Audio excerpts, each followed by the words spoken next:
Hi, Sandy. Hi, it's Dave. Hi, it's Kirk. Welcome to the A.D.K rock and metal channel. Today we're heading over to the continent of Asia for a band that we've never reacted to on this channel and a song that we've definitely never checked out. So there you go. Let's go check it out. It's an Omen.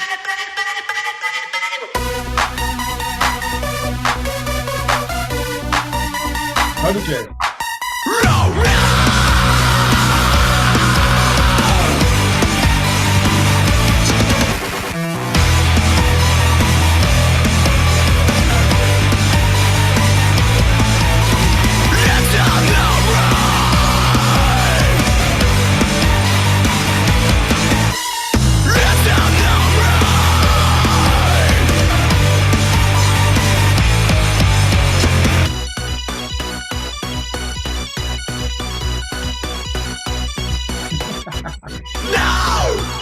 So writing on the wall, it won't go away.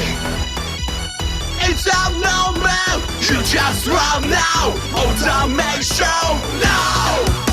So writing on the wall, it won't go away. It's abnormal. It's abnormal.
Okay, there we go.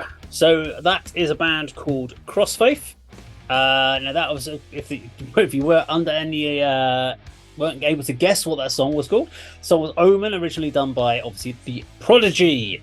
So yeah, let's throw it over to Andy for your thoughts. Crossfaith. I'm sure we have done them before, and I'm pretty sure I remember enjoying their track. Oh yeah, actually we may have done it. It was a live performance thing. I think it might have been. Is that the one with the Sambuca shots? Yeah, that might have been Yes. them. Yeah. Sung about drinking. Yeah, now you say that, Kirk. Yeah. I mean, that was thoroughly enjoyable. The sort of song that you need if you're not quite ready to start your day, to blow away the cobwebs and get you going. I mean, that was great. I mean, I do know the track. I don't think it's on the Fat of the Land album, which I have got back there. And it was a very faithful rendition of the Prodigy song. You know, I don't know if you call it the keyboard tone, the keyboard sound, the main sort of melody was identical. And what they've done is just added a few more guitars, or a heavier guitar tone, or more prominent guitar tone with some harsh vocals. And that was really, really good. I love the video, especially the shot where the guys are sort of silhouetted against the ridge and, you know, playing in the desert, interspersed with some other random shots, which Dave don't necessarily have to make any sense, but, you know, just cuts away from just the band performing for 3.5 minutes or whatever it was. But yeah, that was really, really good. One thing I picked up, and I often pick up, and for someone who doesn't speak any other language, I'm not really one to criticise, but early Candlemass, Messiah, Marklin done it, and other bands, the word "the," non-English speaking vocalists seem to struggle pronouncing the word "the" in a song, so it comes out "the." You know, you hear that time and time again, and I just wonder why that's such a common occurrence. And it sometimes does distract me from, you know, the vocal delivery of the song. But that was really good. I'd check out that track again and go back to the one we've done before, and maybe even some of their other stuff, because that was great. But for me, remembering that we'd obviously reacted to this band before, which I only remembered once we were actually kind of into it. I had the same feeling about what we watched the last one, which is that I just want to go watch these guys live. If this was kicking off live, I'd have such a good time in a mosh pit, jumping around on the stage floor. Because it's a great track on its own, even before these guys did it. But I love what they did with the weighty guitars.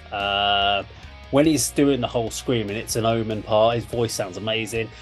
Yes, there's the accent part that comes through when he's singing the writings on the wall.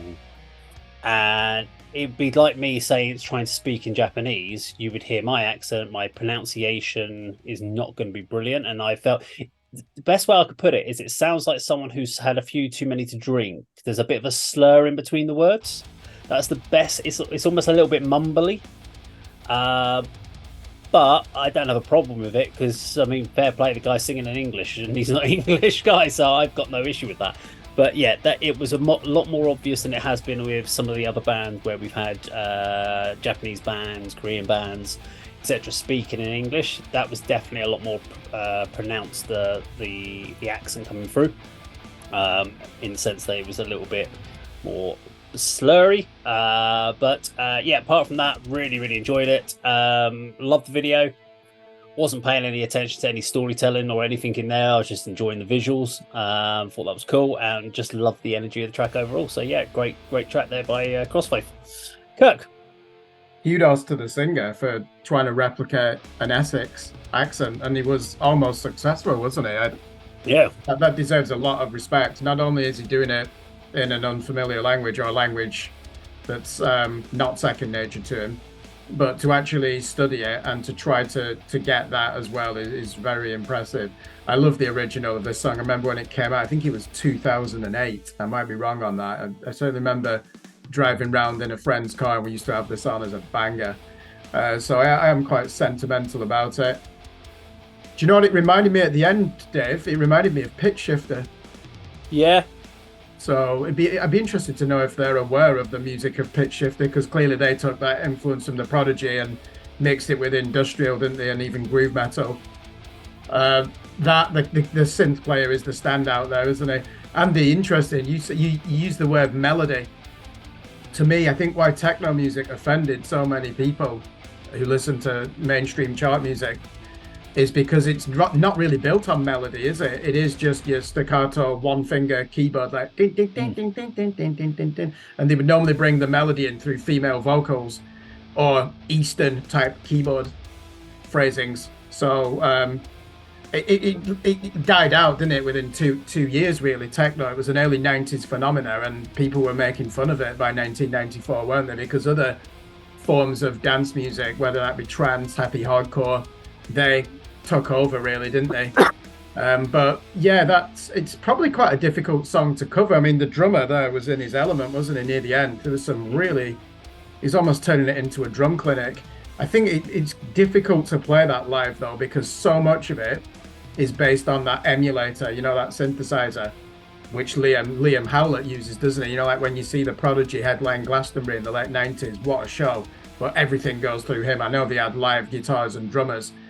So there'd be a lot of pressure on the guy who's handling the synths or the emulator there to do this live. But yeah, this would be probably type of song you'd do as a second encore, isn't it? You know, if the crowd, you've already done one encore, it's like, come on, can we have one more song? All right, let's do the Prodigy cover. So yeah, these would be a great band to see live. I'd want to listen to more of their original materials, but yeah, nothing to criticize there. That was it's a difficult song to cover. I thought they did a good job. See, I would challenge it as an encore. I would open the set with this. If you wanted to get your crowd going, this would make everyone go absolutely batshit. Just that bit going, it's an Omen, and just launch into your set. Bam, bam, bam, bam, bam. You know that crowd is going to go absolutely bouncing like mad on your first song if you launched with this. Anyway, there you go. If you like this video, please do like, share, and subscribe, and we'll see you on the video sometime very soon. Take care.